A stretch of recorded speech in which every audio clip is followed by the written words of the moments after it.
India வந்து பாகிஸ்தானுடைய அமைதியை கெடுக்கிறதுக்கு பிளான் பண்றாங்க. அதனால பயங்கரவாதிகளை ஊக்குவிக்கிறாங்க. ஒரு நிமிஷம் அவர் கண்ணாடியை பார்த்து பேச சொல்லுங்க. Asim Munir is a third rate idiot. He doesn't deserve respect as a general. என்ன சார் பேசுறீங்க? பாகிஸ்தான் பேசுற பிதற்றல்கெல்லாம் நாம் வந்து பதில் சொல்லணுமா? எனக்கு சவால் விட்ட நபரின் தலையை எடுத்து வந்தால் நான் வந்து 10 கோடி ரூபாய் கொடுப்பேன்.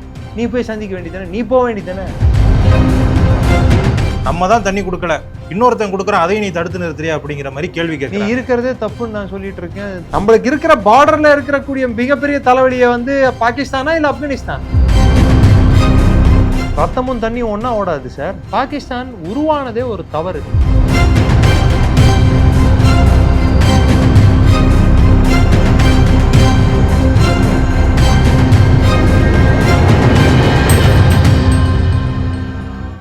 டூர் போக நீங்க ரெடியா? Family tour, solo tour, adventure tour, group tour, office tour, school tour, honeymoon எந்த ட்ரிப்பா இருந்தாலும் ஃபேமஸ் ஸ்டார் டூரிசம் ஈஸியா அரேஞ்ச் பண்ணி தராங்க. Best packages, excellent service and full jolly எக்ஸ்பீரியன்ஸ்க்கு கேரண்டி. சோ எதுக்கு வெயிட்டிங்? ஃபேமஸ் ஸ்டார் டூரிசம் இப்போவே கான்டாக்ட் பண்ணுங்க. பேசு தமிழா பேசு நேயர்களுக்கு வணக்கம். இன்று நம்முடன் சிறப்பு விருந்தினராக டிஃபென்ஸ் அனலிஸ்ட் டாக்டர் திரு நிரஞ்சன் அவர்கள் இணைந்திருக்காங்க. அவங்க கிட்ட நிறைய விஷயங்கள் பேச போறோம். வணக்கம் சார்.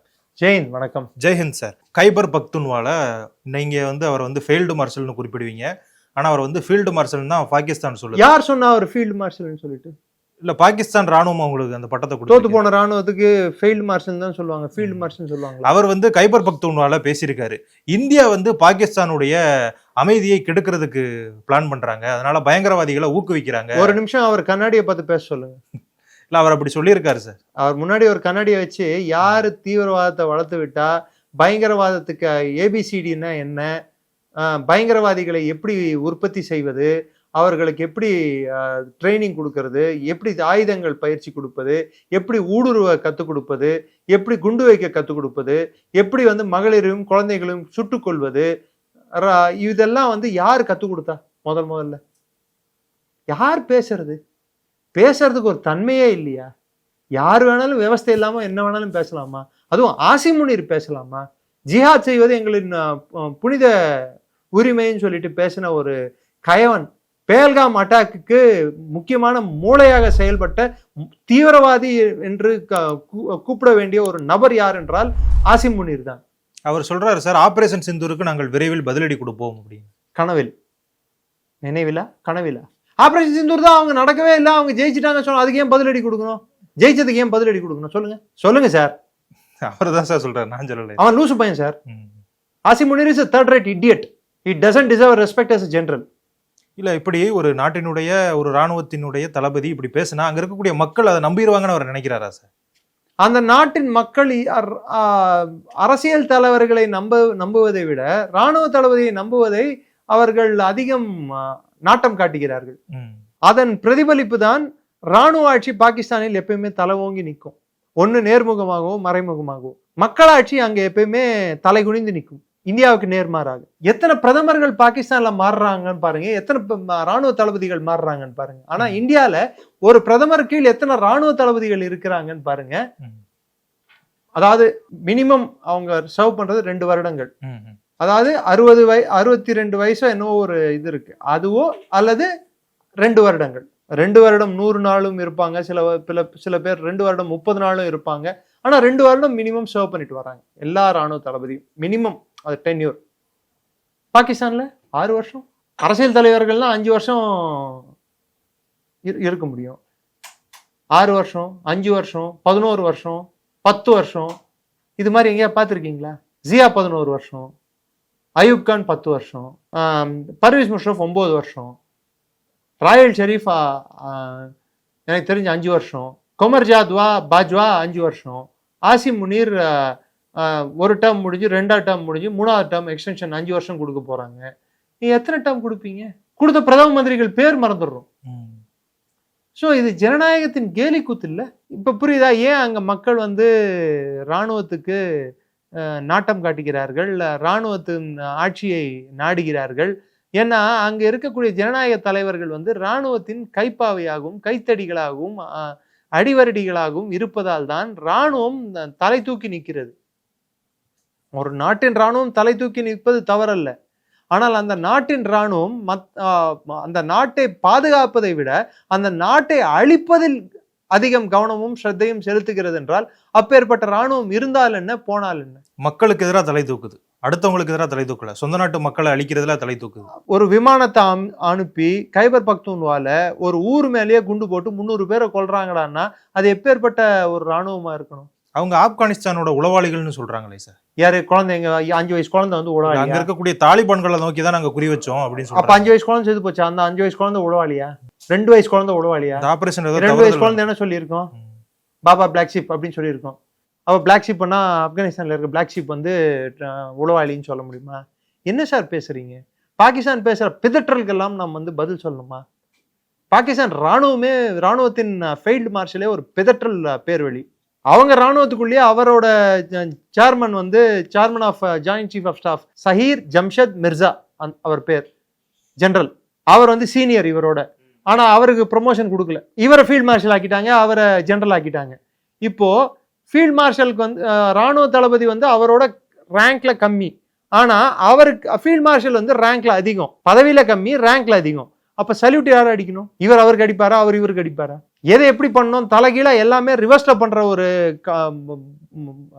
மேதாவித்தனம், ஒரு தன்மை கொண்டவர்கள் பாகிஸ்தானியர்கள்.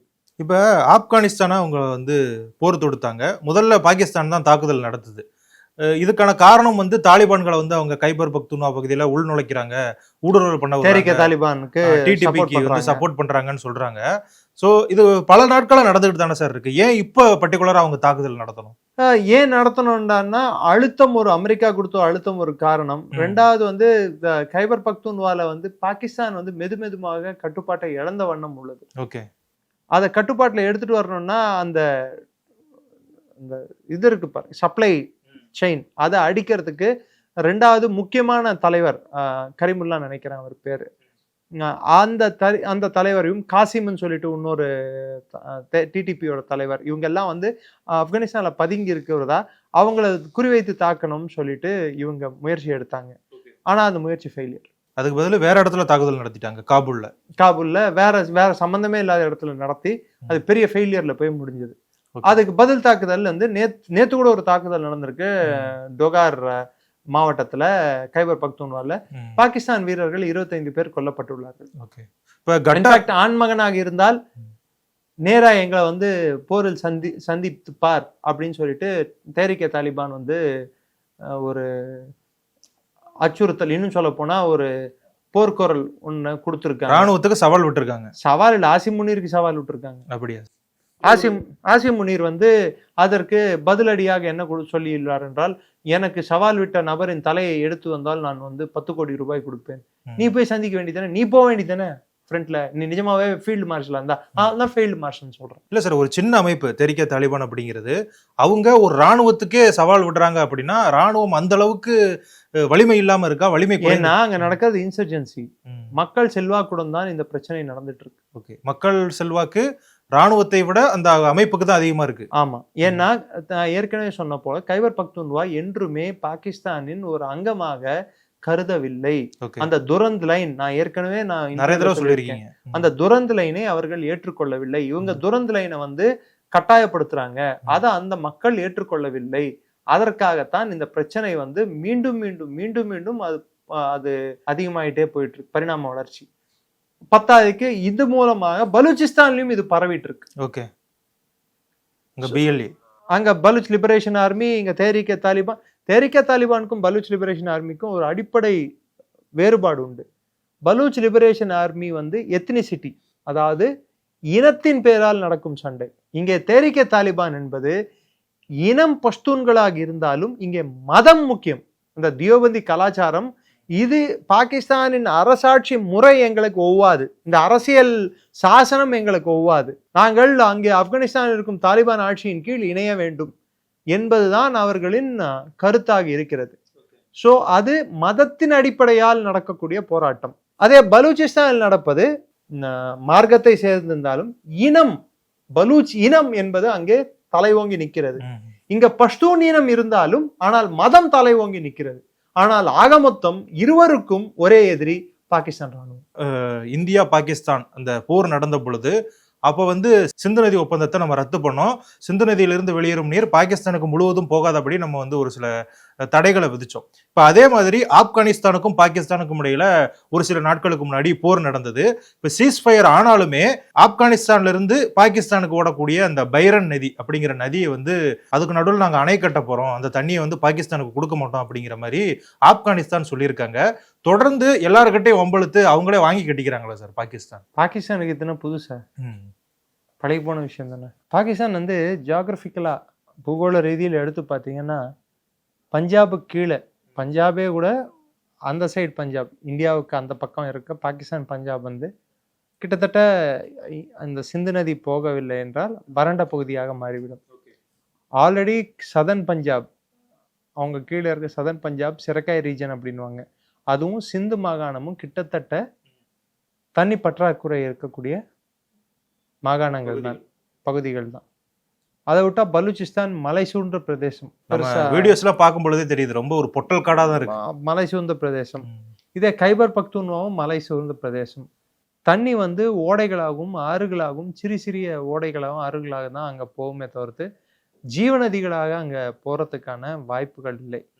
ரெண்டாவது, பாகிஸ்தான் வந்து மிகப்பெரிய அணைகளை எதையும் கட்டவில்லை. தார்பேலா, மாங்லா 2 டேம் தவிர்த்து பெரிய, அதுவும் வாட்டர் ஒர்க்ஸ் அப்படின்வாங்க, மாங்லா வாட்டர் ஒர்க்ஸ் பண்ணுவாங்க, தார்பேலா அதாவது நதியை வந்து பங்கிட்டு கொடுக்கறதுக்கு, அதை டிவிஷன் பண்றதுக்கு கட்டியிருக்காங்க. இது 2 தவிர்த்து அவங்க பெருசா அவங்க டேம்களை கட்டுவதற்கும் அணைகளை கட்டி தண்ணியை தேக்கி வைப்பதற்கும் என்றும் சிந்திக்கவில்லை. 1960 நாம் சிந்து நதி ஒப்பந்தத்துல 80% பாகிஸ்தானுக்கு தண்ணீர் கொடுப்போம் என்று அன்றைய காலகட்டத்தில் இந்தியா ஒத்துக்கொண்டதுக்கு பிற்பாடு பாகிஸ்தானுக்கு ஒரு தைரியம் என்னன்னா, இந்த நதிநீர் வந்துகிட்டே இருக்கும், இதை நம்ம வந்து தேவைக்கேற்றவாறு டைவர்ட் பண்ணி விட்டா போதும் அப்படின்ற ஒரு நினைப்பில் தான் அவர்கள் வாழ்ந்து கொண்டிருந்தார்கள். இந்தியாவோட கட்டமைப்புல இருந்தே அவங்க லாபம் சம்பாதிச்சிருக்காங்க. ஆக்சுவலா இந்திய நதிகள்ல இருந்து அவங்க வந்து 80% நதி அவங்க வந்து யூஸ் பண்ணிட்டு இருந்திருக்காங்க. இதனால் மிகப்பெரிய பாதிப்புக்கு உள்ளான மாநிலங்கள் எதுன்னு பாத்தீங்கன்னா ஜம்மு காஷ்மீர் மாநிலம். அந்த மாநிலத்தின் பாசனத்துக்கு வர வேண்டிய தண்ணீரானது திசை திருப்பப்பட்டு பாகிஸ்தான் பாசனத்துக்கு உபயோகித்து கொண்டிருந்தது. அந்த பாகிஸ்தான் ஜம்மு காஷ்மீரை அமளியில் ஆழ்த்தி தீவிரவாதத்தால் அச்சுறுத்தல் கொடுத்து அந்த மக்களையே கொன்று குவித்து கொண்டிருந்தார்கள். ஸோ அதை முறியடிக்கும் விதமாகத்தான் சிந்து நதி ஒப்பந்தத்தை நாம் ரத்து செய்தோம். இப்பொழுது ஆப்கானிஸ்தான் இந்த நதி ஒப்பந்தத்தை ரத்து செய்வதற்கு முக்கிய காரணம் என்னவென்று பார்த்தீங்கன்னா, கைபர் பக்துன்வா என்ற மாகாணம் வந்து பாகிஸ்தானின் மாகாணமே இல்லை. இதுக்கு முன்னாடியே நம்ம வீடியோ இதில் ஒரு இன்டர்வியூ நீங்கள் பேசும்போது நான் சொன்னேன், எப்படி அதோட வரலாறை வந்து நான் குறிப்பிட்டு சொன்னேன். அதன்படி நம்ம எடுத்து பார்த்தோம்னா கைபர் பக்துன்வா என்றுமே பாகிஸ்தானின் பகுதியாக ஆப்கானிஸ்தானியர்கள் கருதவில்லை. ஸோ அந்த நதிக்கு அந்த மாகாணத்துக்கு செல்ல வேண்டிய முக்கிய நீராதாரமானதை அவர்கள் நிறுத்தி அங்கே வந்து ஒரு அணை கட்டினால், அதில் 6 மேஜர் ப்ராஜெக்ட்ல இந்தியாவும் வந்து இதில் இன்வால்வ்டு. அங்கே அணை கட்டினால் ஆப்கானிஸ்தானின் வறண்ட பகுதிகள் வந்து சோலைகளாகவும் நீர்ப்பாசனத்துக்கு உகந்த பகுதிகளாகவும் இன்னும் சொல்ல போனால் விளை நிலங்களாக மாற்றக்கூடிய பகுதிகளாகவும் மாறக்கூடும். இதனால் ஆப்கானிஸ்தானோட உணவு பற்றாக்குறையும் உணவு தேவையும் பூர்த்தி செய்யப்படும். இது ஒரு ஆக்கப்பூர்வமான ஒரு நடவடிக்கையை தான் நான் பார்க்கிறேனே தவிர்த்து, பாகிஸ்தான் உருவானதே ஒரு தவறு.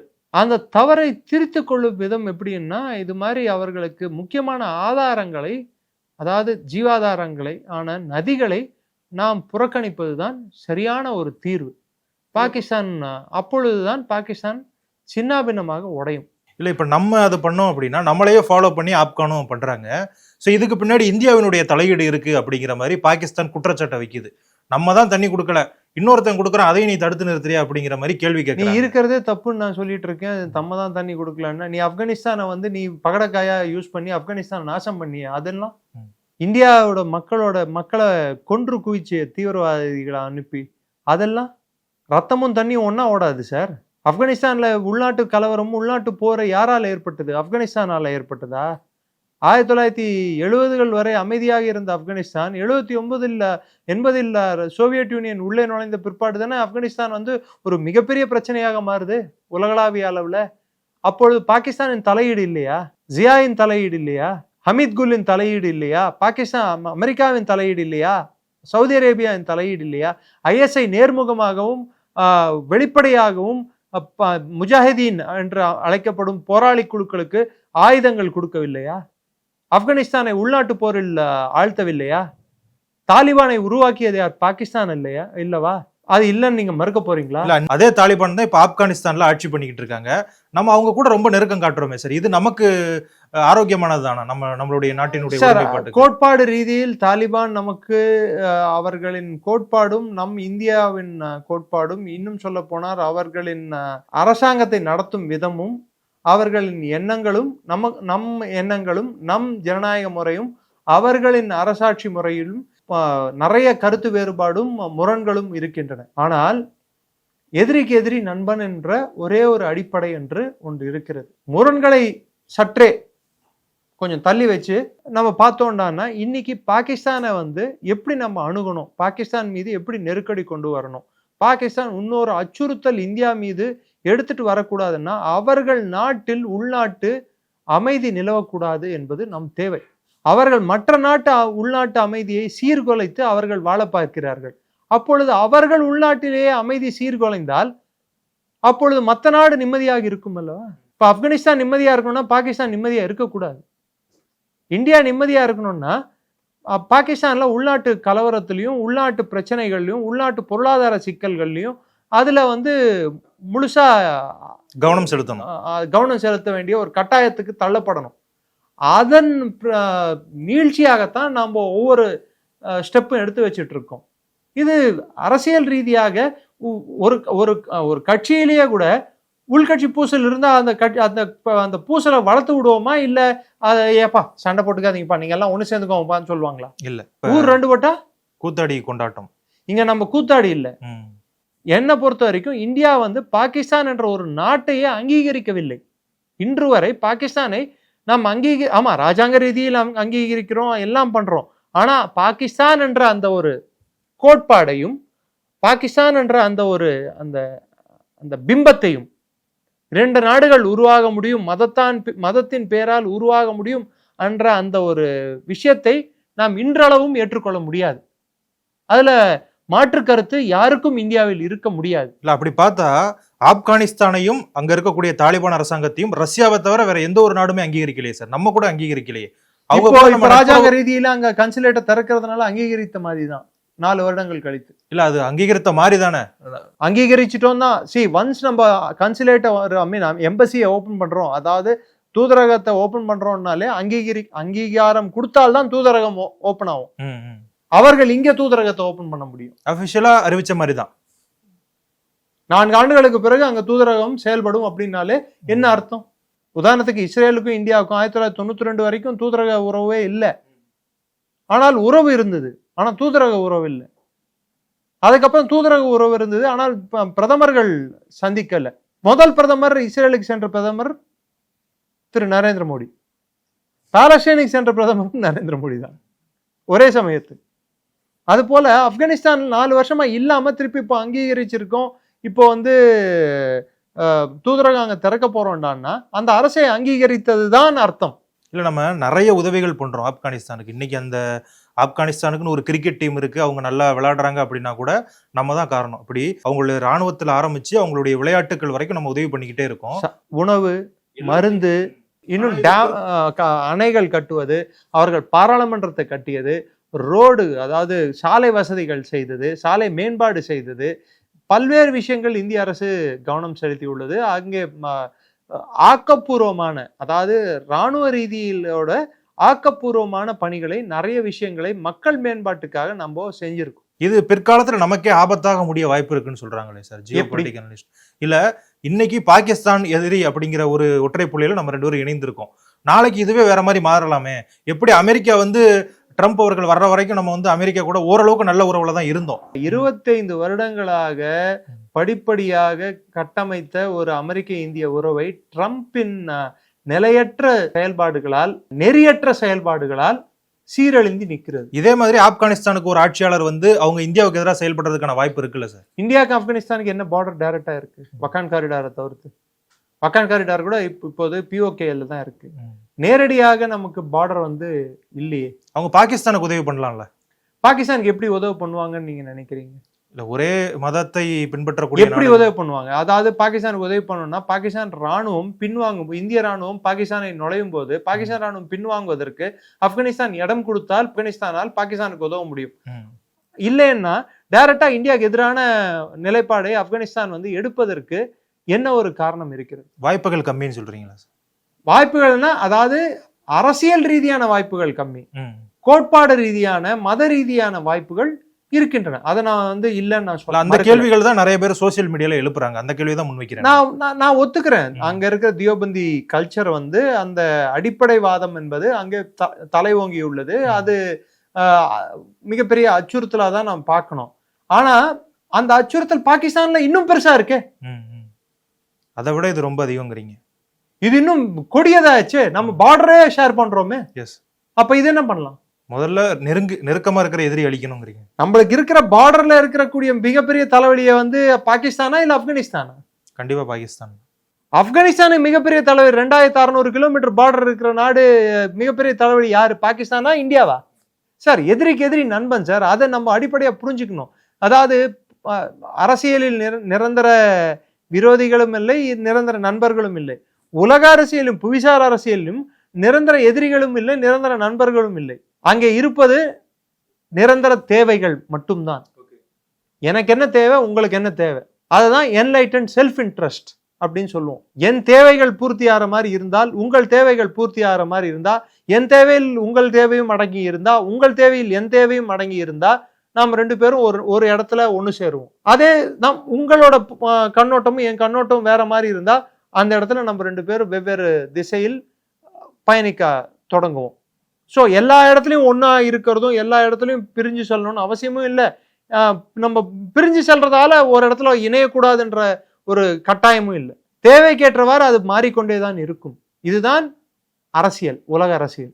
நமக்கும் ஸ்ரீலங்காவுக்கும் பல்வேறு விஷயங்கள்ல கருத்தொற்றுமையும் இருக்கு, கருத்து வேறுபாடும் இருக்கு.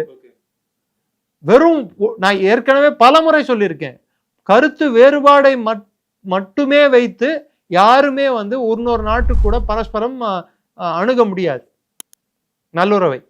கருத்து வேறுபாடுகளும் அதில் அடக்கம்.